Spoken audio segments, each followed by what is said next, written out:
Երբեմն ամենամեծ սերը բախվում է ամենադաժան արգելքին, հենց սեփական ընտանիքի պատմությանը։ Պատկերացրեք մի գյուղ, որտեղ հայրերի երիտասարդության տարիներին տված մի երդումը դառնում է անեծք իրենց երեխաների համար։ Մի պարզ խոստում, որը նրանց դարձրել է արյունակից եղբայրներ, այսօր սպառնում է ընդմիշտ բաժանել երկու սիրահար սրտերի, նրանց սերը վերածելով արգելված մահացու մեղքի։ Սա պարզապես ընտանեկան դրամա չէ, սա դարավոր օրենքի ու կրքոտ սիրո մահացու բախում է։ Այս պատմության մեջ մենք կբացահայտենք, թե ինչպես է մեկ գիշերվա ընթացքում կատարյալ սիրո պատմությունը վերածվում անելանելի ողբերգության։ Բայց ամենակարևորը, դուք կտեսնեք այն հինավուրց գաղտնիքը, որը թաքնված է գյուղի ավագի սնդուկում, և կիմանաք այն սարսափելի իրադարձության մասին, որը ստիպում է բոլորին սարսափով ենթարկվել այս օրենքին։ Իրականում ինչու է այս երդումն այդքան անխախտելի, պատասխանը ձեզ կցնցի։ Սա պատմություն է այն մասին, թե ինչպես կարող են մեր նախնիների ստվերները կառավարել մեր ճակատագիրը։ Սեղմեք բաժանորդագրվել հիմա և գրեք ձեր քաղաքը մեկնաբանություններում, տեսնենք, թե քանիսն ենք մենք։ Գարնանային արևը ոսկեգույն շղարշի պես փրվել էր փոքրիկ գյուղի կղմինդրե տանիքներին, իսկ օդը հարբեցնող էր ծիրանենու ծաղիկների քաղցր բույրից։ Այդ անիրական գեղեցկության մեջ, հինավուրց ընկուզենու ստվերի տակ կանգնած էին Արևիկն ու Լևոնը։ Նրանց սերը նույնքան բնական էր, որքան արևի շողը, նույնքան հին, որքան իրենց հիշողությունը։ Լևոնը նրա ձեռքերն իր ափերի մեջ էր առել և նայում էր նրա աչքերին, որոնց մեջ արևի կայծեր էին խաղում։ Արևիկ, մեր սրտի արև, հիշում ես, այս նույն ծառի տակ էինք իրար խոստանում, որ երբեք չենք բաժանվի։ Նրա ձայնը հուզմունքից թրթռում էր։ Արևիկը ծիծաղեց, մի ծաղկաթերթ թափ տալով մազերից։ Հիշում եմ, թե ոնց էիր խոստանում ինձ համար երկնքից աստղի չեցնել, աստղը դեռ չեմ տեսել, Լևոն։ Լևոնի դեմքին քնքուշ ժպիտ ուրվագծվեց, և նա գրպանից հանեց մի փոքրիկ ձեռագործ փայտե տուփ։ Մեջը իր պապից մնացած արծաթե մատանին էր, պարզ, բայց ազնվական։ Աստղ չեմ կարող բերել, բայց իմ սիրտը, իմ կյանքը, իմ ազգանունը կարող եմ տալ քեզ։ Արևիկ, կդառնաս իմ կինը։ Արևիկի շունչը կտրվեց, իսկ աչքերը լցվեցին երջանկության արցունքներով։ Նա կարողացավ միայն գլխով անել, և այդ լուռ համաձայնությունը ավելի բարձր հնչեց, քան որևէ խոսք։ Նրանք գրքախառնվեցին, և թվում էր, թե ողջ աշխարհը կանգ է առել, հիանալու նրանց անխախրդ թվացող երջանկությամբ։ Նույն երեկոյան երկու ընտանիքները հավաքվել էին Արևիկի հոր Հակոբի տանը։ Օդում տոնական տրամադրություն էր, սեղանը ճոխ էր, իսկ սրտերը լի ուրախությամբ։ Հակոբը բաժակը բարձրացրեց։ Դե ինչ, Սարգիս ախպեր, ուրեմն խնամի ենք դառնում, մեր տարիների բարեկամությունը արյունով ենք կապում։ Սարգիսը, Լևոնի հայրը, ջերմորեն շպտաց. Աստված տա, Հակոբ ջան, մեր Լևոնը ոսկի աղջիկ է տանում։ Բայց երբ Հակոբը արտաբերեց արյունով ենք կապում խոսքերը, Սարգսի ժպիտը մի պահ սառեց։ Երկու հայրերը հայացքներով խոսեցին, և նրանց միջով մի աննկատ, բայց տագնապալի ստվեր սահեց։ Արևիկը, սիրուց կուրացած, ոչինչ չնկատեց, բայց նրա մայրը՝ Նունեն, իր կանացի զգայունությամբ որսաց այդ կարճատև լարվածությունը։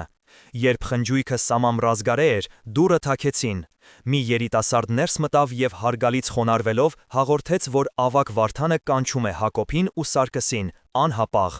Ուրախությունը միանգամից մարեց։ Այս ուշ ժամին գյուղի ավագի կանչը միայն վատ բան կարող էր գուշակել։ Երկու հայրերը լուռ դուրս եկան գիշերային զովի մեջ։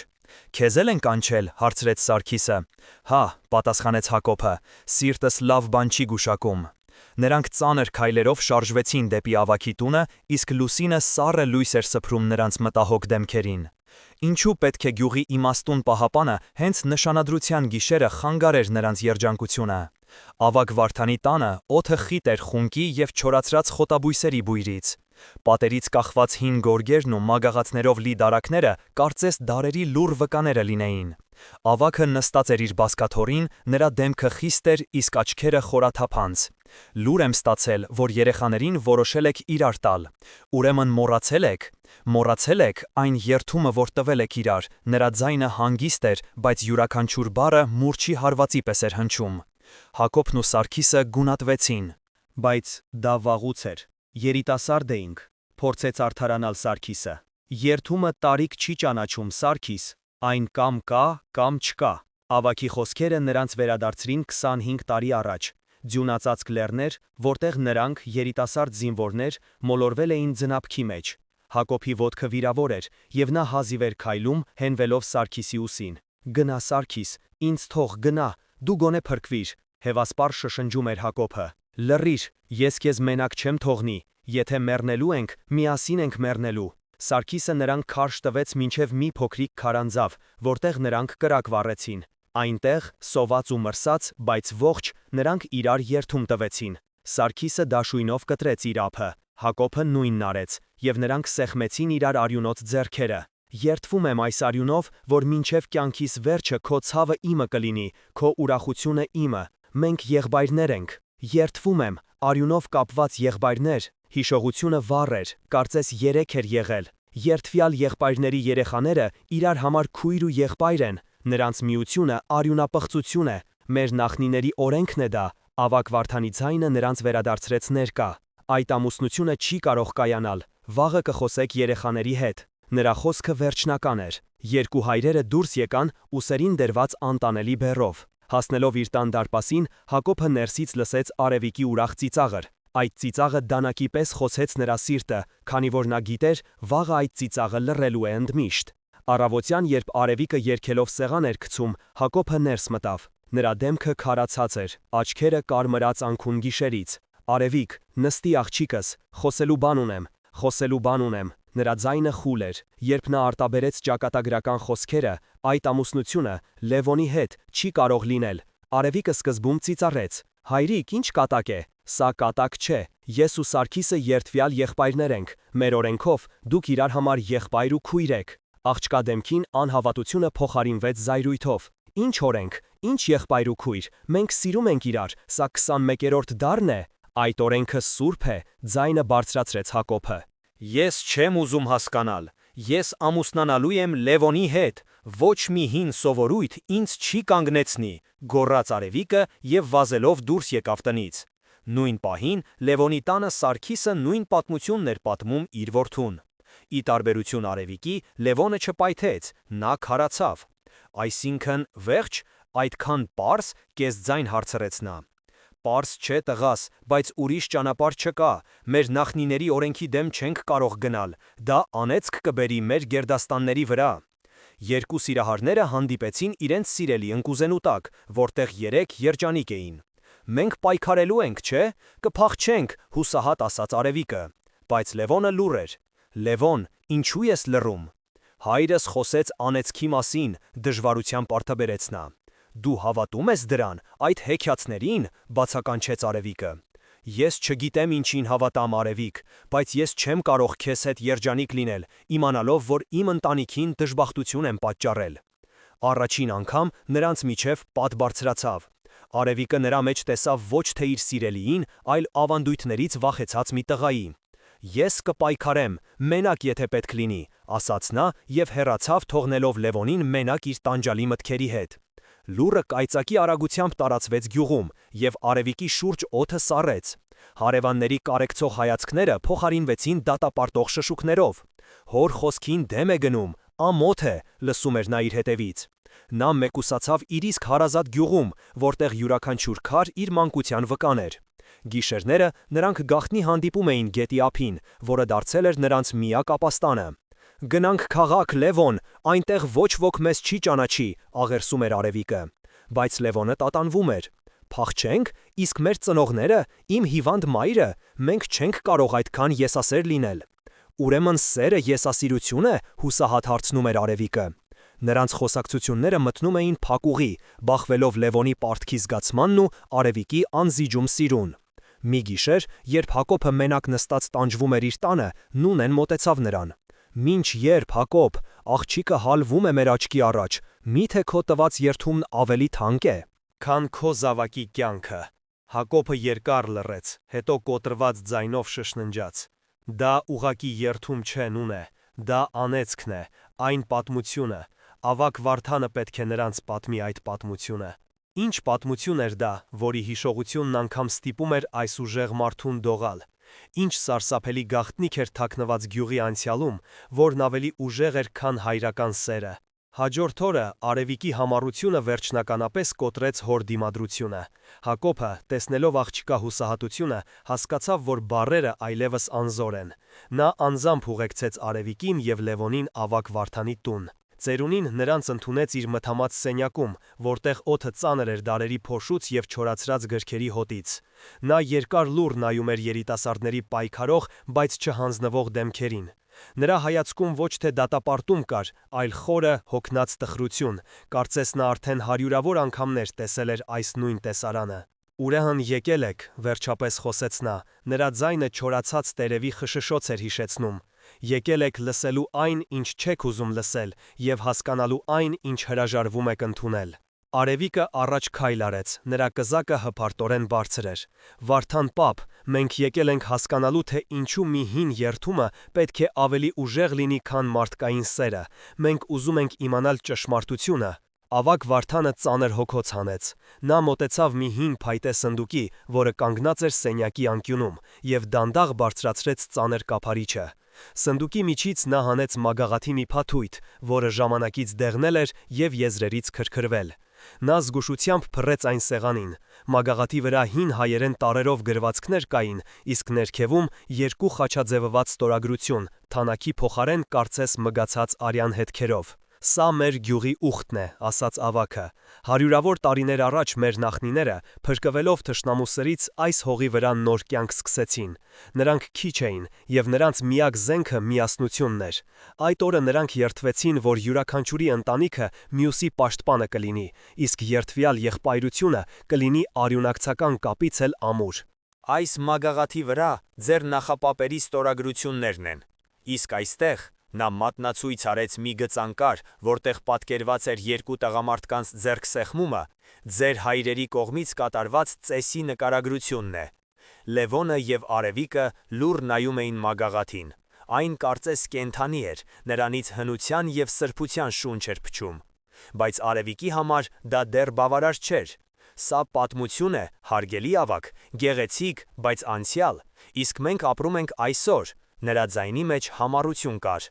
Ավագ Վարդանի աչքերը մթնեցին։ Դուք կարծում եք սա ուղղակի պատմություն է։ Ուրեմն լսեք մի ուրիշ պատմություն, ոչ թե հին, այլ շատ մոտիկ անցյալից։ Նա նստեց իր բազկաթոռին և սենյակում լռություն տիրեց, որը խախտում էր միայն հին ժամացույցի տկտկոցը։ Մոտ 70 տարի առաջ այս գյուղում ապրում էին երկու երիտասարդ, Անահիտն ու Կարենը։ Նրանք սիրում էին իրար այնպես, ինչպես դուք եք հիմա սիրում։ Նրանց հայրերը նույնպես երդվյալ եղբայրներ էին։ Գյուղի ավագը, ինչպես ես հիմա, արգելեց նրանց ամուսնությունը։ Բայց նրանք չլսեցին, նրանք համառ էին, ինչպես դու Արևիկ, և կրքոտ։ Մի գիսեր նրանք գաղտնի պսակադրվեցին հարևան գյուղի քահանայի մոտ և փախան։ Ավագը մի պահ լռեց, կարծես ուժ էր հավաքում շարունակելու համար։ Սկզբում թվում էր, թե ամեն ինչ լավ է, նրանք երջանիկ էին, բայց հետո սկսվեցին դժբախտությունները։ Նախ գյուղի վրա երաշտ եկավ, այնպիսի երաշտ, որ ծերերը չէին հիշում։ Ամբողջ բերքը չորացավ, աղբյուրները ցամաքեցին։ Հետո սկսվեց անասունների անկումը, մի տարօրինակ հիվանդություն տարածվեց, և ոչ ոք չէր կարողանում դրա դեմն աղնել։ Մարդիկ սկսեցին սովի մատնվել։ Շատերը հավատում էին, որ դա անեծք է, խախտված երդման պատիժը։ Արևիկը լսում էր անվստահ ժպիտը դեմքին, բայց Լևոնի դեմքը գնալով գունատվում էր։ Նա մեծացել էր այս պատմությունները լսելով, բայց դրանք միշտ հեքիաթների պես էին հնչել։ Այժմ, ավագ Վարդանի շուրթերից, դրանք սարսափելի իրականություն էին դառնում։ Բայց ամենասարսափելին դեռ առջևում էր, շարունակեց ավագը։ Նրա ձայնը իջավ մինչև սարսուր առաջացնող շշուկի։ Անահիտը հղիացավ։ Ողջ գյուղը սպասում էր տեսնելու, թե ինչ երեխա կծնվի արգելված սիրուց։ Եվ երբ երեխան ծնվեց, նա առողջ էր, գեղեցիկ տղա։ Մարդիկ մի պահ թեթևացած շունչ քաշեցին, կարծես թե անեծքը շրջանցել էր նրանց։ Բայց ծնվելուց ուղիղ 1 տարի անց, իր ծննդյան օրը, երեխան հանկարծակի հիվանդացավ և մեկ գիշերվա մեջ մահացավ։ Ոչ մի բժիշկ չկարողացավ հասկանալ պատճառը։ Դրանից հետո Անահիտը խելագարվեց, իսկ Կարենը թողեց ամեն ինչ և հեռացավ գյուղից։ Ոչ ոք նրանից այլևս լուր չունեցավ։ Այդ օրվանից գյուղում ոչ ոք այլևս չի համարձակվում խախտել երդումը։ Հիմա ասացեք ինձ, երիտասարդներ, դուք դեռ ուզում եք ձեր սերը կառուցել նման ողբերգության հիմքի վրա։ Պատրաստ եք ռիսկի դիմել ոչ միայն ձեր, այլև ողջ համայնքի բարօրությամբ։ Ավագ Վարդանը վերջացրեց և նայեց նրանց։ Նրա խոսքերը ծանր քարի պես կախվել էր սենյակի լռության մեջ։ Արևիկը ցնցված էր, նա այլևս չէր կարող ժպտալ։ Պատմությունը իր ողջ դաժանությամբ խոցել էր նրա հոգու ամենախորքը։ Բայց նրա մեջ դեռ մի կայծ կար, որ չէր հանգչում։ Մի բան այս պատմության մեջ նրան անհանգստացնում էր։ Դա չափազանց կատարյալ ողբերգություն էր։ Կարծես ինչ-որ մեկը հատուկ գրել էր այն վախեցնելու համար։ Նա նայեց Լևոնին և տեսավ, որ նա կոտրված է։ Ավագի պատմությունը հասել էր իր նպատակին։ Լևոնի համար սա վերջն էր։ Բայց ոչ Արևիկի։ Նրա մտքում մի հարց էր պտտվում. իսկ ինչ եղավ այն տղայի, Կարենի հետ, ուր անհետացավ նա, և ինչու ոչ ոք երբեք չփորձեց գտնել նրան։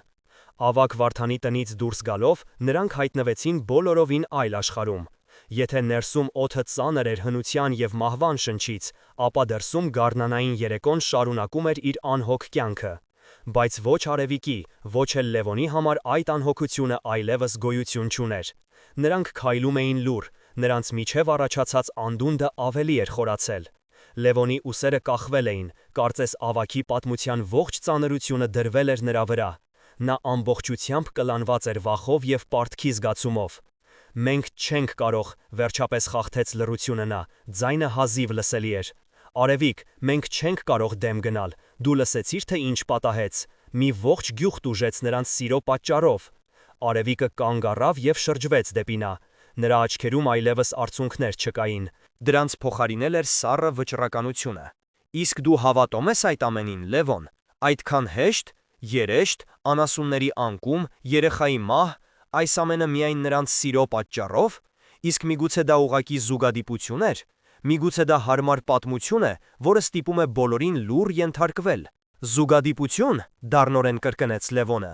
«Ամբողջ գյուղը գիտի այդ պատմությունը։ Իմ պապը իր աչքով է տեսել այդ ամենը։ Սա հեքիաթ չէ, Արևիկ, սա մեր իրականությունն է։ Ոչ, սա քո իրականությունն է, Լևոն։ Իրականություն, որը դու ընտրում ես, վախից դրդված։ Իսկ ես չեմ պատրաստվում ապրել ուրիշի վախերով։ Ես կգտնեմ ճշմարտությունը»։ Նրանց խոսակցությունը վերածվել էր սառը պատերազմի, որտեղ սերը դեռ կա, բայց այն թաքնված է փոխադարձ մեղադրանքների և անհասկացվածության հաստ շերտի տակ։ Հաջորդ օրերին Արևիկը սկսեց իր սեփական հետաքննությունը։ Նա որոշել էր ապացուցել, որ ավագ Վարդանի պատմությունը ընդամենը լեգենդ է, որը սերնդեսերունդ փոխանցվելով զարդարվել է սարսափելի մանրամասներով։ Նրա առաջին փորձը եղավ գյուղի ամենատարեց կանանց հետ խոսելը։ Նա մտածում էր, որ նրանք, լինելով ավելի զգացմունքային, գուցե այլ կերպ հիշեն պատմությունը։ Նա այցելեց տատիկ Սիրանուշին, որը հիշում էր անցյալ դարի սկիզբը։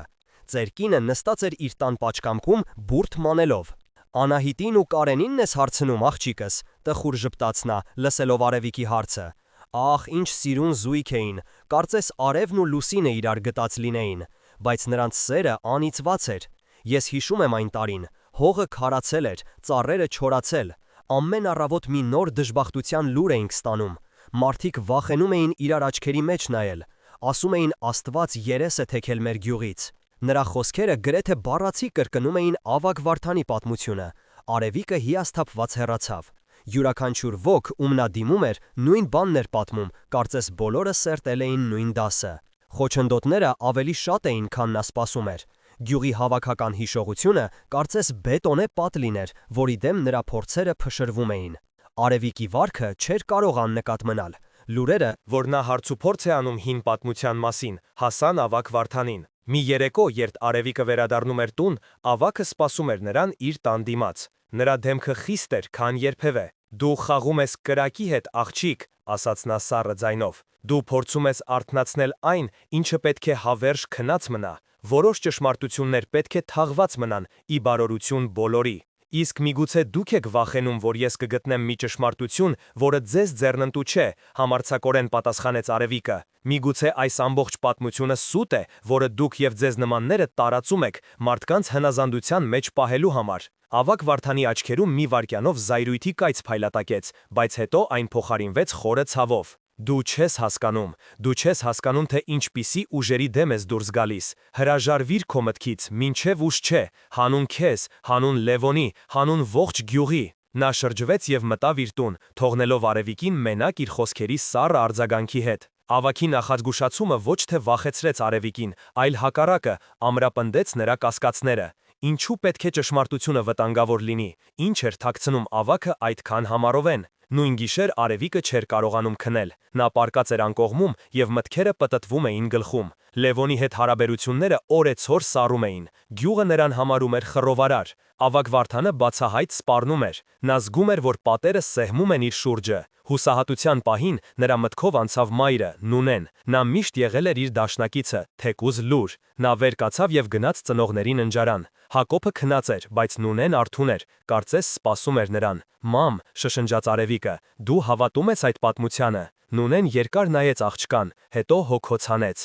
Ես հավատում եմ այն ամենին, ինչ տեսել եմ աղջիկս։ Ես հիշում եմ Անահիտին, նրա աչքերի թխրությունը, բայց ես հիշում եմ նաև մի ուրիշ բան, որի մասին գյուղում չեն սիրում խոսել։ Արևիկի սիրտը բաբախեց։ Ինչ բան։ Այն ժամանակվա գյուղի ավագը, Վարդանի հայրը, շատ խիստ մարդ էր, նա ատում էր Կարենին։ Ասում էին, նրանց ընտանիքների միջև հին թշնամություն կար, և երբ Կարենն ու Անահիտը փախան, նա երդվեց, որ կործանելու է նրանց։ Ոմանք շշնջում էին, որ գյուղի դժբախտությունները բնական չէին, որ դրանց հետևում ինչ-որ մեկի չար ձեռքն էր կանգնած։ Նունեի խոսքերը կայծակի պես լուսավորեցին Արևիկի միտքը, անեծքը, միգուցե այն ոչ թե երկնքից էր իջել, այլ ստեղծվել էր մարդու կողմից, բայց ով կարող էր նման սարսափելի բան անել։ Եվ ինչու։ Հարցերը շատանում էին, իսկ պատասխանները ավելի ու ավելի խորը թաղվում անցյալի մշուշում։ Մոր խոսքերը Արևիկի համար դարձան բանալի, որը բացեց մի նոր, ավելի սարսափելի դուռ։ Եթե անեծքը մարդու ձեռքի գործ էր, ապա ողջ պատմությունը վերածվում էր ոչ թե ճակատագրի ողբերգության, այլ սառը դիտավորությամբ կատարված հանցագործության։ Այս գիտակցումը նրան միաժամանակ և սարսափեցրեց, և նոր ուժ տվեց։ Հիմա նա պայքարում էր ոչ միայն իր սիրո, այլև ճշմարտության համար, որը թաղված էր վախի և ստի տակ։ Նրա հաջորդ քայլը պետք է լիներ ավելի խորը փորելը, գտնելը մի բան, որը մյուսները կամ չէին նկատել, կամ վախեցել էին դիպչել։ Նա մտածեց գյուղի եկեղեցու մասին, այնտեղ պահվում էին ծխական մատյանները, ծնունդների, մկրտությունների և մահերի գրանցումներով։ Եթե երեխան իսկապես մահացել էր, ապա պետք է գրառում լիներ։ Գուցե այնտեղ ինչ-որ մանրամասն կար, որը կօգներ հասկանալ մահվան իրական պատճառը։ Սակայն եկեղեցու արխիվ մտնելը հեշտ գործ չէր։ Բանալիները գյուղի քահանայի, Տեր Հովսեփի մոտ էին, որը հայտնի էր իր խստությամբ և ավագ Վարդանի հետ մտերմությամբ։ Արևիկը գիտեր, որ ուղիղ խնդրանքը մերժվելու է, պետք էր գործել այլ կերպ։ Նա որոշեց օգնության դիմել Լևոնին։ Չնայած իրենց միջև առաջացած սառնությանը, նա հույս ուներ, որ Լևոնը չի մերժի իրեն, երբ խոսքը վերաբերում է ճշմարտությունը պարզելուն։ Նրանք հանդիպեցին իրենց սովորական վայրում, գետի ափին։ Երբ Արևիկը ներկայացրեց իր ծրագիրը, Լևոնի դեմքին սարսափ արտահայտվեց։ Դու խենթ ես, բացականչեց նա, մտնել եկեղեցու արխիվ, գաղտնի, եթե մեզ բռնեն, դա սրբապղծություն կհամարվի, մեզ գյուղից կարտաքսեն։ Իսկ ինչ ես առաջարկում, Լևոն, ձայնի մեջ պողպատե երանգներ հայտնվեցին։ Նստենք ու սպասենք, թե ինչպես են մեր կյանքը քանդում մի հին կասկածելի պատմության պատճառով։ Ես պատրաստ եմ ռիսկի դիմել, իսկ դու։ Նրա ուղիղ հարցը Լևոնին փակուղու առաջ կանգնեցրեց։ Նրա հոգում պայքար էր մղվում վախի և սիրո միջև։ Նա նայեց Արևիկի վճռական դեմքին և հասկացավ, որ եթե հիմա հրաժարվի, նրան ընդմիշտ կկորցնի։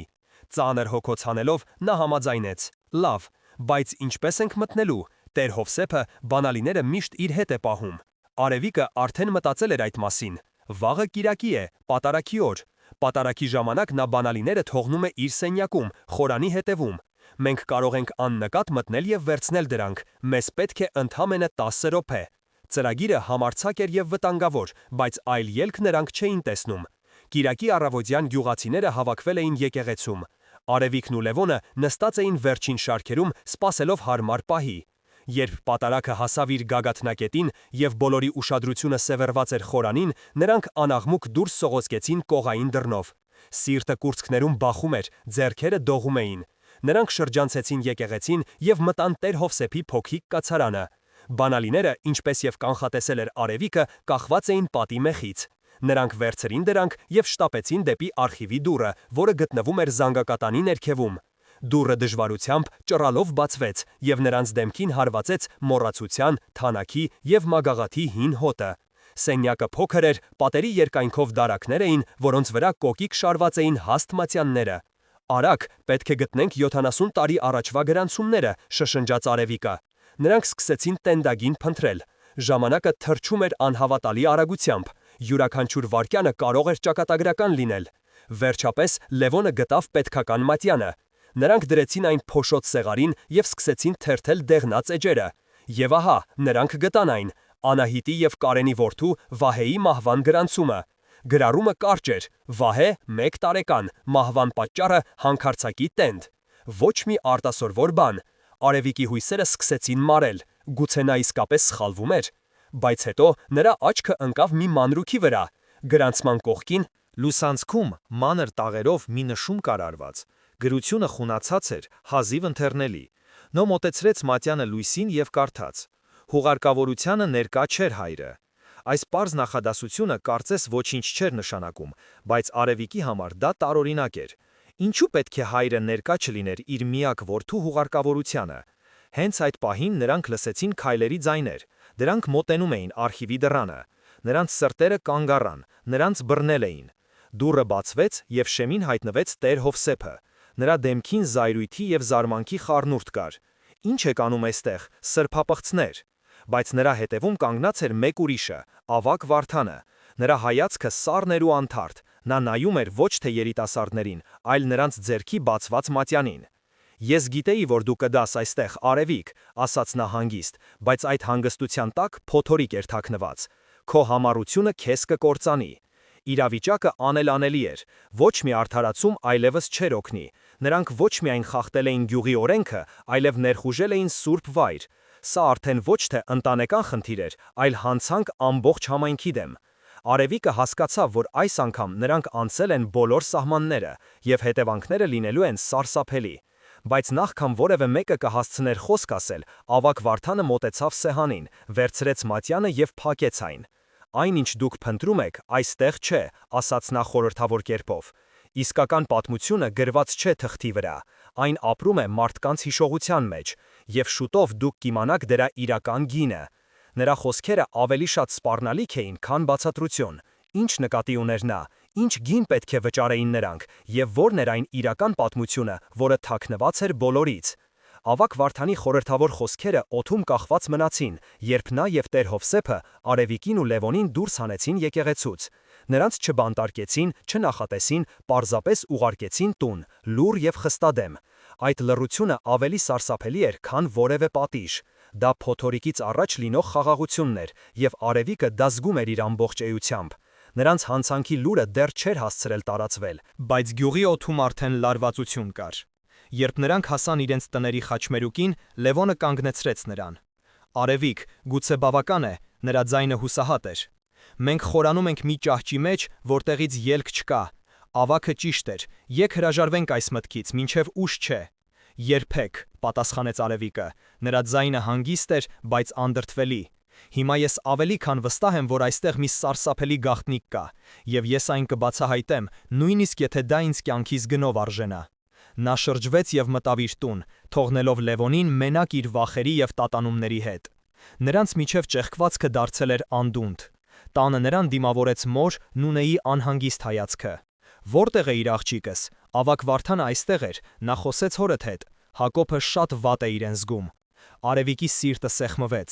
Նա վազեց հյուրասենյակ։ Հակոբը նստած էր բազմոցին, գլուխը կախ ու սերը կորացած։ Նա մի գիշերվա մեջ կարծես 10 տարով ծերացել էր։ Հայրիկ, սկսեց Արևիկը։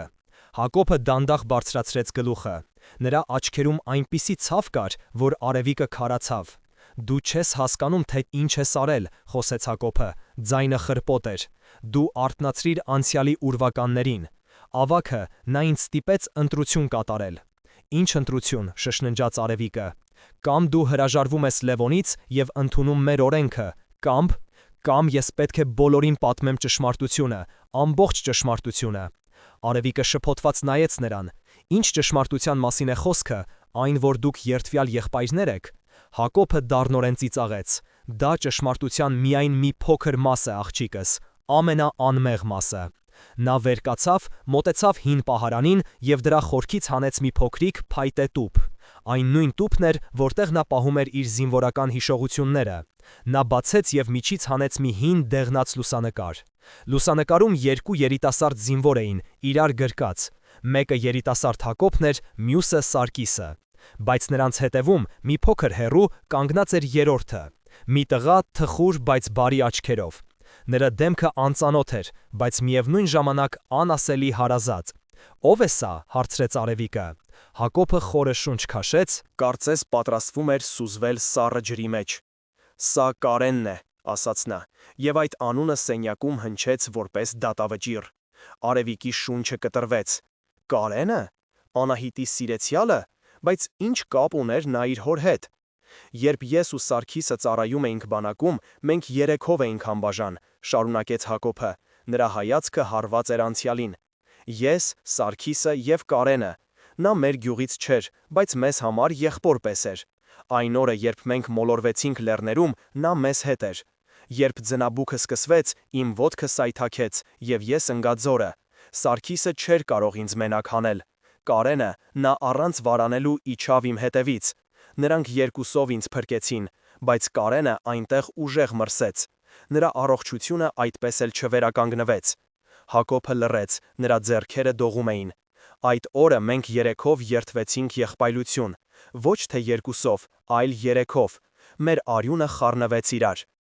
Արևիկի գլխում ամեն ինչ խառնվել էր։ Եթե երեքն են երդվել, ապա ինչով են բոլորը խոսում միայն երկուսի մասին։ Ուր էր անհետացել Կարենը այս պատմությունից։ Բայց ինչու ոչ ոք չգիտի նրա մասին, հարցրեց նա։ Հակոբը նայեց նրան, և նրա աչքերում արցունքներ հայտնվեցին։ Որովհետև Կարենը քո հայրն է, Արևիկ։ Այդ խոսքերը որոտի պես հնչեցին սենյակի լռության մեջ։ Արևիկի համար աշխարհը կանգ առավ։ Ժամացույցի տկտկոցը, դրսի ձայները, սեփական սրտի բաբախյունը, ամեն ինչ լռեց։ Նա նայում էր Հակոբի դեմքին և չէր կարողանում հավատալ լսածին։ Դա չէր կարող ճիշտ լինել, դա անհեթեթություն էր, խելագարություն։ Ինչ ես ասում, նրա շուրթերը հազիվ էին շարժվում։ Դու իմ հայրն ես։ Ոչ, Հակոբի ձայնը կոտրվեց։ Ես քեզ մեծացրել եմ, ես քեզ սիրել եմ իմ հարազատ դստեր պես, բայց քո իսկական հայրը Կարենն է։ Երբ նա ու Անահիտը փախան, նրանք եկան ինձ մոտ, նրանք թաքնվում էին։ Երբ դու ծնվեցիր, գյուղի ավագի մարդիկ գտան նրանց։ Նրանք ուզում էին սպանել Կարենին։ Անահիտը քեզ փրկելու համար երեխային տվեց ինձ ու Նունեին և աղաչեց, որ փախչենք։ Նա ինքը մնաց Կարենին փրկելու համար,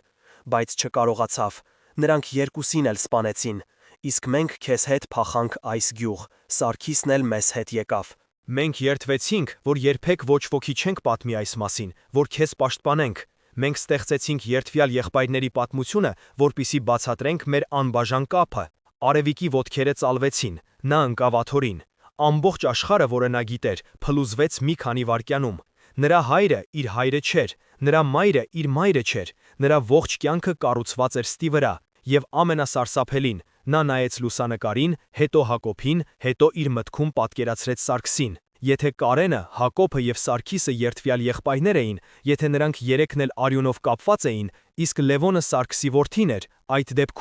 այդ դեպքում Լևոնը ոչ թե ուղղակի իր օրենքով եղբայրն էր, նա իր հոր երդվյալ եղբոր որդին էր, նա իր հորեղբոր տղան էր, նրանք իսկապես արյունակիցներ էին։ Անեծքը իրական էր, բայց ոչ այնպես, ինչպես բոլորը կարծում էին։ Այն ոչ թե միստիկ ուժ էր, այլ սարսափելի մարդկային ճշմարտություն։ Առաջին մի քանի ժամը Արևիկի համար անցավ խիտ մշշի մեջ։ Նա նստած էր իր սենյակում, նայում էր պատին և ոչինչ չէր տեսնում։ Իրականությունը փշրվել էր, և դրա բեկորները ցավոտ խրվել էին նրա գիտակցության մեջ։ Հակոբի խոսքերը արձագանքում էին գլխում։ Կարենը քո հայրն է, նրանց սպանեցին, Լևոնը, արյունակից, յուրաքանչյուր բառը նոր դանակի հարված էր։ Նրա ողջ կյանքը, հիշողությունները, զգացմունքները, ամեն ինչ կեղծ էր։ Այն մարդը, ում նա հայր էր կոչում, իր հերոսն ու պաշտպանը, իրականում իր ծնողների մահվան գաղտնիքը պահողն էր, իսկ այն տղան, ում նա սիրում էր իր կյանքից ավելի, ում հետ երազում էր ապագա կառուցել, իրականում արգելված պտուղն էր, իր արյան կանչը։ Ցավը այնքան սուր էր, որ ֆիզիկական էր դառնում, նա զգում էր, թե ինչպես է սիստը սեղմվում կրծքավանդակում, իսկ օդը չի հերիքում։ Նա ուզում էր գոռալ, բայց ձայնը խեղդվում էր կոկորտում։ Ժխտումը առաջին ալիքն էր, դա չի կարող ճիշտ լինել, Հակոբը ինչ-որ բան խառնում է, նա սթրեսի տակ է, բայց հետո գալիս էր գիտակցումը, լուսանկարը, Հակոբի արցունքները, անցյալի անհասկանալի դրվագները, որոնք հիմա ստանում էին սարսափելի իմաստ։ Նրա հիշողության մեջ հայտնվեց ավագ Վարդանի դեմքը, հիմա նրա խոսքերը, որոշ ճշմարտություններ պետք է թաղված մնան, Այլ կերպ էին հնչում։ Նա պաշտպանում էր ոչ թե հին ավանդույթը, այլ սարսափելի հանցագործության գաղտնիքը։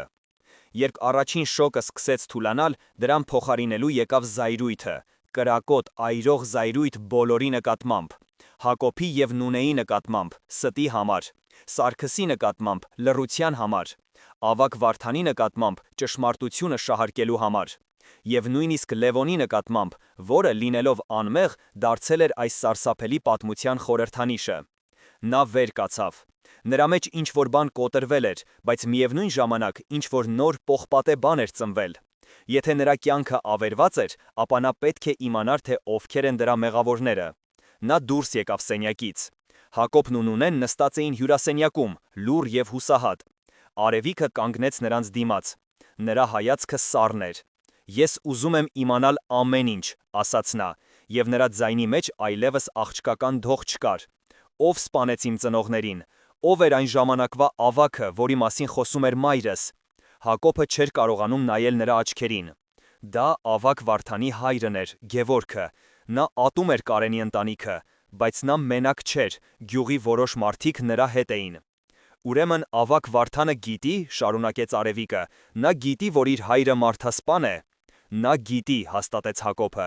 և այսքան տարի նա պահպանում է այդ գաղտնիքը, իր հոր հիշատակը և գյուղի խաղաղությունը պաշտպանելու համար։ Այդ պատճառով նա ստեղծեց անեծքի մասին լեգենդը, որպեսզի ոչ ոք չհամարձակվի փորփրել անցյալը։ Ամեն ինչ իր տեղն ընկավ։ Անեծքը, երաշտը, երեխայի մահը, այս ամենը սուտ էր, հորինվածք, իրական հանցագործությունը թաքցնելու համար։ Այդ պահին դուռը բացվեց, և ներս մտավ Լևոնը։ Նրա դեմքը գունատ էր, աչքերը խելագար։ «Հայրս, նա ինձ ամեն ինչ պատմեց», հազիվ արտաբերեց նա։ Նա նայեց Արևիկին, և նրա հայացքում ցավ կար, սեր և սարսափելի մեղքի զգացում։ Նա այժմ գիտեր, որ աղջիկը, ում սիրում էր, իր հոր երդվյալ եղբոր դուստրն էր, իր հորեղբոր աղջիկը։ Նրանց սերը իսկապես անհնար էր, բայց ոչ մի հին օրենքի, այլ արյան անխախտելի կանչի պատճառով։ «Արևիկ, ես», սկսեց նա, բայց չգիտեր ինչ ասել, բոլոր բառերը անիմաստ էին թվում։ Արևիկը նայեց նրան։ Եվ նրա զայրույթը մի պահ մեղմացավ։ Նա էլ էր զոհ, ինչպես ինքը։ Նրանց երկուսի կյանքն էլ քանդվել էր իրենց հայրերի անցյալի պատճառով։ «Մենք պետք է խոսենք», ասաց նա հանգիստ։ Նրանք դուրս եկան գիշերային այգի։ Ծիրանենիները նույն կերպ ծաղկել էին, բայց նրանց բույրը այլևս երջանկություն չէր հիշեցնում, այլ կորուստ։ «Ինչ ենք անելու», հարցրեց Լևոնը։ «Ես չգիտեմ, թե ինչ ես անելու դու, Լևոն», պատասխանեց Արևիկը, և նրա ձայնի մեջ նոր վճռականություն կար։ «Բայց ես գիտեմ, թե ինչ եմ անելու ես։ Ես թույլ չեմ տա, որ իմ ծնողների մահը մնա անպատիժ։ Ես չեմ տա, որ ավագ Վարդանը շարունակի կառավարել այս գյուղը իր ստի և վախի միջոցով։ Ես կբացահայտեմ ճշմարտությունը, բոլորի առաջ»։ Լևոնը նայեց նրան։ Նրա առաջ կանգնած էր ոչ թե այն անհոգ, սիրահարված աղջիկը, ում հետ նա մեծացել էր, այլ մի մարտիկ, աչքերում պողպատե կայծերով։ Ցավը նրան չէր կոտրել, այլ կոփել էր։ «Ես քեզ հետ եմ», ասաց Լևոնը առանց վարանելու։ «Սա նաև իմ պատմությունն է։ Իմ հայրն էլ է այս ստի մի մասը։ Մենք միասին պետք է մաքրենք նրանց անունները»։ Առաջին անգամ բացահայտումից հետո Արևիկը մենակ չզգաց։ Նրանց սերը չէր կարող ապագա ունենալ, բայց այն կարող էր վերածվել մի նոր, ավելի հզոր բանի՝ դաշինքի, հանուն արդարության։ Նրանք այլևս սիրահարներ չէին, որոնք պայքարում էին իրենց երջանկության համար։ Նրանք դարձել էին զինակիցներ, որոնք պատրաստվում էին պատերազմի։ Նրանց առաջին թշնամին ավագ Վարդանն էր, բայց նրանք գիտեին, որ նա մենակ չէ։ Գյուղում կային ուրիշները, որոնք նույնպես շահագրգռված էին գաղտնիքը պահպանելու մեջ։ Բայց ովքեր էին նրանք։ Եվ ինչպես կարող էին երկու երիտասարդներ պայքարել մի համակարգի դեմ, որը կառուցվել էր տասնամյակների ընթացքում։ Նրանց պլանը պետք է լիներ խելացի եւ անխիղճ։ Նրանք պետք է գտնեին ապացույցներ, վկաներ, որոնք կհամարձակվեին խոսել։ Պատերազմը նոր էր սկսվում։ Արևիկի համար սուգը երկար չտևեց։ Այն վերածվեց սառը, հաշվարկված զայրույթի, որը դարձավ նրա շարժիչ ուժը։ Նա այլևս չէր լալիս, չէր տարապում, նա պլանավորում էր։ Նրա առաջին թիրախը պետք է լիներ համակարգի ամենաթույլ օղակը։ Դա ավագ Վարդանը չէր, նա չափազանց խորամանկ էր։ Դա այն մարդիկ էին, Ում վախը տարիներ շարունակ կերակրում էր այս սուտը։ Նրա եւ Լևոնի մշակած պլանը պարզ էր, բայց համարձակ։ Նրանք պետք է ստիպեին մարդկանց խոսել, ճեղքելով լռության պատը, որը կառուցել էր Վարդանի հայրը եւ ամրացրել ինքը Վարդանը։ Նրանց առաջին քայլը եղավ այցելությունը ծերունի Մկրտիչին, որը ժամանակին Գևորգի, Վարդանի հոր, ամենամոտ ընկերն էր։ Նրանք գիտեին, որ ծերունի հիվանդ է եւ խիղճը տանջում է նրան։ Նրանք գտան Մկրտիչին իր այգում, թորշոմած խնձորենու տակ նստած։ Նրա աչքերը մշուշոտ էին, իսկ ձեռքերը դողում էին։ «Ինչ եք ուզում ինձնից», տնքաց նա, տեսնելով նրանց։ «Ճշմարտությունը, Մկրտիչ պապ», հանգիստ ասաց Արևիկը։ «Ճշմարտությունը Կարենի եւ Անահիտի մասին»։ Ծերունին սարսափահար շուրջը նայեց։ «Ես ոչինչ չգիտեմ, գնացեք այստեղից»։ «Մենք գիտենք, որ դուք այնտեղ եք եղել այն գիշեր», շարունակեց Լևոնը։ Նրա ձայնը հաստատուն էր։ «Մենք գիտենք, որ դուք տեսել եք, թե ինչպես Գևորգը եւ նրա մարդիկ սպանեցին նրանց»։ Մկրտիչի դեմքը մոխրագույն դարձավ։ Դա դժբախտ պատահար էր, կակազեց նա։ Արևիկը ծնկի իջավ նրա առաջ եւ նայեց ուղիղ նրա մարող աչքերի մեջ։ «Դուք շուտով կկանգնեք Աստծո առաջ, Մկրտիչ պապ, ուզում եք ձեզ հետ տանել երկու անմեղ մարդու մահվան մեղքը։ Ձեր լռությունը ձեզ դարձրել է մարդասպանի սահաուչասնիկ։ Խոսեք, ազատեք ձեր հոգին, մինչև ուշ չէ»։ Նրա խոսքերը հասան նպատակին։ Ծերունու դիմադրությունը կոտրվեց, եւ նա սկսեց լաց լինել, ինչպես փոքր երեխա։ Նա պատմեց ամեն ինչ, մանրամասն նկարագրելով այն սարսափելի գիշերը, թե ինչպես Գևորգը խանդից եւ ատելությունից կուրացած դարանակալել էր սիրահարներին եւ սպանել նրանց։ Մկրտիչի խոստովանությունը նրանց առաջին հաղթանակն էր, բայց նրանք գիտեին, որ դա բավարար չէ։ Ավագ Վարդանը հեշտությամբ կարող էր հայտարարել, որ ծերունին խելագարվել է։ Նրանց պետք էր ավելի հզոր զենք։ Եվ այդ զենքը կարող էր լինել միայն գյուղի հասարակական կարծիքը։ Նրանք սկսեցին գաղտնի խոսել մարդկանց հետ, մեկ առ մեկ։ Նրանք չէին մեղադրում, չէին պահանջում, պարզապես կասկածի սերմեր էին ցանում։ Տարօրինակ չէ, որ անեծքի պատմությունը միայն Վարդանենց ընտանիքն է այդքան լավ հիշում, հարցնում էր Լևոնը իր հասակակիցներին։ Իսկ ինչով ոչ ոք երբեք չի տեսել Կարենի կամ Անահիտի գերեզմանները, անմեղ տեսքով հետաքրքրվում էր Արևիկը հարևան կանանցից։ Սկզբում մարդիկ վախենում էին, խուսափում էին նրանցից, բայց կասկածի սերմերը, ընկնելով բեռի հողի վրա, սկսեցին ծլել։ Տասնամյակների ընթացքում կուտակված վախը սկսեց փոխարինվել հետաքրքրությամբ, իսկ հետո զայրույթով։ Մարդիկ սկսեցին իրար մեջ շշնջալ, հիշել մոռացված մանրամասներ, կասկածի տակ դնել այն, ինչին հավատացել էին ամբողջ կյանքում։ Լարվածությունը գյուղում աճում էր ամեն օր։ Ավագ Վարդանը զգում էր, որ իր իշխանության հիմքերը սասանվում են։ Նա փորձեց հակահարված տալ։ Նա հրավիրեց գյուղական ժողով, նպատակ ունենալով հրապարակայնորեն դատապարտել Արևիկին ու Լևոնին որպես ավանդույթները խախտողների եւ խռովարարների։ Ժողովը տեղի ունեցավ եկեղեցու բակում։ Գրեթե ողջ գյուղը հավաքվել էր։ Ավագ Վարդանը կանգնած էր աստիճանների վրա, նրա կողքին Տեր Հովսեփը։ Նրա դեմքը խիստ էր, իսկ ձայնը հեղինակավոր։ Նա սկսեց իր ճառը, խոսելով նախնիների օրենքների, սրբության եւ այն վտանգի մասին, որը սպառնում է գյուղին երկու երիտասարդների անհնազանդության պատճառով։ Նա նայում էր ամբոխին, ակնկալելով տեսնել սովորական վախն ու հնազանդությունը, բայց այս անգամ նա տեսավ այլ բան։ Նա տեսավ կասկած, հարցական հայացքներ, նույնիսկ թաքնված թշնամանք։ Երբ նա ավարտեց եւ մատնացույց արեց ամբոխի մեջ կանգնած Արևիկին ու Լևոնին, անվանելով նրանց գյուղի խաղաղությունը խաթարողներ, տեղի ունեցավ անսպասելին։ Ամբոխի միջից առաջ եկավ Նունեն, Արևիկի մայրը։ Այս հանգիստ համեստ կինը, որը երբեք ձայնը չէր բարձրացնում, կանգնեց Վարդանի դիմաց։ «Բավական է սուտ խոսես, Վարդան», ասաց նա հստակ եւ բարձր։ «Դու խոսում ես օրենքներից, բայց թաքցնում ես մարդասպանություն։ Դու խոսում ես սրբությունից, բայց քո ձեռքերը արյունոտ են»։ Սենսացիոն լռություն տիրեց։ Ոչ ոք չէր սպասում նման բան։ Վարդանը շփոթվեց միայն մի վայրկյան, հետո նրա դեմքին զայրույթ հայտնվեց։ Ինչ ես դու դուրս տալիս կին, խելագարվել ես։ Ես խելագարվել եմ 20 տարվա լռությունից, պատասխանեց Նունեն, եւ նրա ձայնը դողաց, բայց ոչ վախից, այլ զայրույթից։ Ես խելագարվել եմ տեսնելով, թե ինչպես ես դու մեր երեխաների կյանքը քանդում քո հոր հանցանքը թաքցնելու համար։ Եվ այդ պահին կարծես ամբարտակը ճեղքվեց։ Նունեի խոսքերից հետո առաջ եկավ ծերունի Մկրտիչի որդին եւ հաստատեց, որ իր հայրը մահվան մաչում խոստովանել է ամեն ինչ։ Հետո խոսեց մեկունիշը, հետո երրորդը։ Մարդիկ սկսեցին բարձրաձայնել այն, ինչի մասին տարիներ շարունակ վախենում էին նույնիսկ մտածել։ Ավագ Վարդանի իշխանությունը փլուզվում էր աչքի առաջ։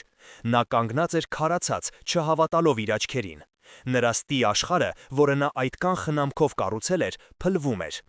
Արևիկն ու Լևոնը կանգնած էին դիտելով այս տեսարանը։ Նրանք հաղթել էին, ճշմարտությունը հաղթել էր։ Բայց երբ Արևիկը նայեց Վարդանի դեմքին, նրա մեջ հաղթանակի զգացում չկար։ Նա տեսավ ոչ թե չարագործի, այլ կոտրված, անկյուն քշված մարդու։ Մի մարդու, որն իր ողջ կյանքը նվիրել էր հոր մեղքը թաքցնելուն, հավատալով, որ դրանով փրկում է գյուղը։ Եվ հենց այդ պահին, երբ թվում էր, թե ամեն ինչ վերջացած է, Վարդանը արեց մի բան, որը ոչ ոք չէր սպասում։ Նա դանդաղ իջավ աստիճաններից, անցավ ամբոխի միջով եւ կանգնեց Արևիկի դիմաց։ Նրա աչքերում այլևս զայրույթ չկար, միայն դատարկություն։ Դու հաղթեցիր, աղջիկ, ասաց նա խուլ ձայնով։ Դու քանդեցիր այն ամենը, ինչ ես կառուցել էի, բայց դու չես հասկանում, որ դու ոչ թե ճշմարտությունն ես ազատել, այլ անեծքը, իսկական անեծքը։ Եվ հիմա մենք բոլորս կվճորենք դրա համար։ Նա շրջվեց եւ հեռացավ, թողնելով բոլորին շփոթության մեջ։ Ինչ նկատի ուներ նա, ինչ իսկական անեծքի մասին էր խոսքը։ Միթե սա դեռ վերջը չէր, միթե ամենասարսափելին դեռ առջևում էր։ Ավագ Վարդանի խոսքերը օդում կախված մնացին, սառը եւ սպառնալից։ Ինչ իսկական անեծք։ Միթե կարող էր լինել ավելի սարսափելի բան, քան այն ճշմարտությունը, որն արդեն բացահայտվել էր։ Գյուղացիները շփոթված շշնջում էին, չիմանալով ում հավատալ։ Վարդանի իշխանությունը քանդվել էր, բայց նրա վերջին խոսքերը կասկածի նոր սերմ էին ցանել։ Հենց այդ պահին, երբ լարվածությունը հասել էր գագաթնակետին, գյուղի եզրից լսվեց զանգերի տագնապալի ղողանջը։ Բոլորը շրջվեցին այդ կողմ։ Հորիզոնում երևում էր ծխի սև սյուն։ Այրվում էին ցորենի դաշտերը։ Գյուղի հիմնական հարստությունը, ողջ տարվա բերքը կրակի բաժին էր դառնում։ Խուճապ սկսվեց։ Մարդիկ վազեցին դեպի դաշտերը, փորձելով փրկել այն, ինչ հնարավոր էր։ Բայց քամին ուժեղ էր, եւ կրակը կայծակի արագությամբ տարածվում էր։ Արևիկն ու Լևոնը կանգնած էին քարացած։ Սա չէր կարող զուգադիպություն լինել։ Դա Վարդանի պատասխանն էր։ Նա չէր կարողացել հաղթել խոսքով, ուստի որոշել էր ապացուցել իր անեծքի ուժը գործով։ Նա պատժում էր ողջ գյուղին իրեն չենթարկվելու համար։ Որտեղ է նա, գոռաց Լևոնը, փնտրելով Վարդանին ամբոխի մեջ, բայց ավագը անհետացել էր։ Նա գնացել է իր տուն, ասաց Հակոբը մոտենալով նրանց։ Ես գիտեմ նրան, նա հիմա կործանելու է ամեն ինչ, որպեսզի ոչինչ չմնա իրենից հետո։ Արևիկը նայաց այրվող դաշտերին, հետո հուսահատ մարդկանց։ Նա հասկացավ, որ սա իր վերջին մարտն է։ Նա պետք է կանգնեցնել Վարդանին, ոչ թե վրեժի, այլ այս մարդկանց փրկելու համար։ Լևոն, օգնիր մարդկանց կրակը հանգցնել, ես գնում եմ նրա հետևից, ասաց նա վճռականորեն։ Մենակ չես գնա, առարկեց Լևոնը։ Սա իմ գործն է, Լևոն, սա իմ ծնողների պատմությունն է, ես պետք է վերջակետ դնեմ։ Նա չսպասեց պատասխանի եւ վազեց դեպի ավագի տունը։ Վարդանի տան դուռը բաց էր, ներսում ամեն ինչ տաքնուվեր էր արված, գրքերն ու մագաղաթները թափված էին հատակին։ Ինքը Վարդանը կանգնած էր սենյակի կենտրոնում, ձեռքին վառվող ջահ։ Նրա աչքերը խելագարի պես փայլում էին։ Եկար Կարենի աղջիկ, ծիծաղեց նա։ Եկար տեսնելու, թե ինչպես է ավարտվում քո սկսած գործը։ Եթե ես չեմ կարող կառավարել այս գյուղը, ուրեմն ոչ ոք չի կառավարի։ Այս տան հետ կայրվի նաև գյուղի անցյալը, նրա հիշողությունը։ Դուք խելագարվել եք, բացականչեց Արևիկը։ Դուք պատրաստ եք ոչնչացնել ամեն ինչ ձեր հոր հանցանքը թաքցնելու համար։ Հանցանք, գոռաց Վարդանը։ Իմ հայրը փրկել է այս գյուղը անարգանքից։ Նա արել է այն, ինչ պետք է։ Իսկ դու եկար եւ քանդեցիր ամեն ինչ։ Դու ես իսկական անեծքը։ Նա ջահը մոտեցրեց մագաղացների կույտին։ Արևիկը նետվեց առաջ, փորձելով խլել ջահը նրա ձեռքից։ Սկսվեց պայքար։ Ծերունին զարմանալիորեն ուժեղ էր։ Նրանք գլորվեցին հատակին, պայքարելով վառվող ջահի համար։ Կրակը դիպավ հին գորգին, եւ բոցը ակնթարթորեն տարածվեց։ Տունը սկսեց լցվել թունավոր ծխով։ Արևիկը հազում էր, աչքերը արցունքոտվում էին։ Նա հասկացավ, որ երկուսն էլ այստեղից ողջ դուրս չեն գա։ Վերջին ուժերը հավաքելով, նա հարվածեց Վարդանի ձեռքին։ Ջահը թռավ մի կողմ։ Նա փորձեց վեր կենալ, բայց այդ պահին առաստաղից մի վառվող գերան ընկավ, փակելով ելքի ճանապարհը։ Նրանք թակարդում էին։ Վարդանը պառկած էր հատակին, հազալով և ծիծաղելով միաժամանակ։ «Տեսնում ես», խեղդվելով ասաց նա, «անեծքը, այն բոլորիս էլ կտանի»։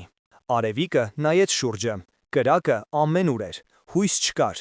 Եվ հենց այդ պահին նա լսեց Լևոնի ձայնը դրսից. «Արևիկ»։ Նա և մյուս գյուղացիները եկել էին։ Նրանք փորձում էին կոտրել պատուհանները, ջուր լցնել։ Արևիկը ուժ գտավ իր մեջ և սողաց դեպի միակ պատուհանը, որը դեռ կրակով բռնկված չէր։ Նա բացեց այն։ «Լևոն, փախեք, տունը կփլվի»։ «Առանց քեզ չեմ գնա», գոռաց Լևոնը։ Նա տեսավ Վարդանին, որը անգիտակից պառկած էր հատակին։ Մի պահ նա վարանեց։ Այս մարդը իրենց կյանքը քանդել էր, նա արժանի էր մահվան։ Բայց հետո նա նայեց դուրս, այն մարդկանց, որոնք ռիսկի էին ենթարկում իրենց կյանքը իրենց փրկելու համար։ Եվ նա հասկացավ, որ չի կարող դառնալ նրա նման։ Վրեժը ոչինչ չի լուծի։ «Օգնեք ինձ», գոռաց նա դեպի դուրս, «պետք է նրան դուրս հանենք»։ Լևոնը և մի քանի տղամարդիկ կոտրեցին պատուհանի ճաղերը։ Արևիկը, իր ողջ ուժերը լարելով, սկսեց քարշ տալ Վարդանի անգիտակից մարմինը դեպի պատուհանը։ Դա անհավատալի դժվար էր, ծուխը խեղդում էր, շոգը այրում էր մաշկը։ Վերջապես նրանք հասան պատուհանին։ Տղամարդիկ ներս մտան և օգնեցին դուրս հանել Վարդանին։ Հետո նրանք դուրս հանեցին Արևիկին։ Հենց որ նա հայտնվեց դրսում, տան տանիքը սարսափելի դղրդյունով փլվեց։ Ամեն ինչ վերջացած էր։ Արևիկը պառկած էր գետնին, շնչելով մաքուր օդը։ Լևոնը նրա կողքին էր։ Շուրջ բոլորը մարդիկ էին, որոնք նայում էին նրան ոչ թե դատապարտմամբ, այլ հարգանքով և երախտագիտությամբ։ «Օգնեք ինձ», գոռաց նա դեպի դուրս, «պետք է նրան դուրս հանենք»։ Լևոնը և մի քանի տղամարդիկ կոտրեցին պատուհանի ճաղերը։ Արևիկը, իր ողջ ուժերը լարելով, սկսեց քարշ տալ Վարդանի անգիտակից մարմինը դեպի պատուհանը։ Դա անհավատալի դժվար էր, ծուխը խեղդում էր, շոգը այրում էր մաշկը։ Վերջապես նրանք հասան պատուհանին։ Տղամարդիկ ներս մտան և օգնեցին դուրս հանել Վարդանին։ Հետո նրանք դուրս հանեցին Արևիկին։ Հենց որ նա հայտնվեց դրսում, տան տանիքը սարսափելի դղրդյունով փլվեց։ Ամեն ինչ վերջացած էր։ Արևիկը պառկած էր գետնին, շնչելով մաքուր օդը։ Լևոնը նրա կողքին էր։ Շուրջ բոլորը մարդիկ էին, որոնք նայում էին նրան ոչ թե դատապարտմամբ, այլ հարգանքով և երախտագիտությամբ։ Նա ոչ միայն բացահայտել էր ճշմարտությունը, այլև փրկել էր այն մարդու կյանքը, որն իրեն ատում էր։ Նա կոտրել էր ոչ միայն ստի շղթան, այլև վրեժի։ Մի քանի օր անց, երբ կրակները հանգցրին և կյանքը սկսեց վերադառնալ իր հունին, գյուղում ժողով տեղի ունեցավ։ Այս անգամ ավագ չկար։ Մարդիկ իրենք էին որոշում իրենց ճակատագիրը։ Նրանք որոշեցին վերականգնել այրված դաշտերը միասին։ Նրանք որոշեցին այլևս երբեք թույլ չտալ, որ մեկ մարդու սուտը կառավարի իրենց կյանքը։ Ավագ Վարդանը, ուշքի գալով, չդիմացավ ամոթին և լքեց գյուղը։ Ոչ ոք նրան այլևս չտեսավ։ Արևիկն ու Լևոնը կանգնած էին իրենց սիրելի ընկուզենու տակ։ Նրանց միջև այլևս սիրահարների կիրք չկար, բայց կար ավելի խորը բան՝ փոխադարձ հարգանք, ընկերություն և միասին անցած ճանապարհի դառը, բայց թանկ հիշողությունը։ «Մեր սերը չէր կարող լինել», տխուր ասաց Լևոնը։ «Այո», պատասխանեց Արևիկը, «բայց այն ծնեց մի նոր բան, այն ազատեց մի ողջ գյուղ։ Երբեմն ամենամեծ սերը ոչ թե այն է, որը միացնում է, այլ այն, որը ուժ է տալիս ճիշտ որոշում կայացնել, նույնիսկ եթե դա ցավոտ է»։ Մի քանի տարի անց գյուղը վերածնվել էր։ Մարդիկ սովորել էին ապրել առանց վախի, հիմնվելով ոչ թե կույր ավանդույթների, այլ մարդկային արժեքների վրա։ Լևոնը դարձավ գյուղի հարգված անդամներից մեկը, ամուսնացավ և ունեցավ երեխաներ։ Նա իր որդուն անվանեց Կարեն՝ ի հիշատակ այն մարդու, ում պատմությունը փոխեց նրանց կյանքը։ Իսկ Արևիկը, նա չամուսնացավ։ Նրա սիրտը չափազանց մեծ վերք էր ստացել, բայց նա գտավ իր կոչումը։ Նա դարձավ գյուղի ուսուցչուհին, սովորեցնելով երեխաներին ոչ միայն գիր ու գրականություն, այլև քննադատական մտածողություն, արդարության զգացում և ճշմարտության արժեքը։ Նա դարձավ գյուղի նոր իմաստության պահապանը։ Այս պատմությունը մեզ սովորեցնում է, որ ավանդույթները կարևոր են, բայց դրանք երբեք չպետք է կուրացնեն մեզ։ Իսկ իսկական սերը ոչ միշտ է ավարտվում հարսանիքով։ Երբեմն դրա ամենամեծ դրսևորումը զոհաբերությունն է, հանուն ավելի մեծ բարիքի։ Իսկ դուք ինչպես կվարվեիք արևիկի տեղը, կկարողանայիք ներել և փրկել ձեր թշնամուն։ Գրեք ձեր կարծիքը մեկնաբանություններում և շնորհակալություն, որ մեզ հետ էիք այս դրամատիկ պատմության ընթացքում։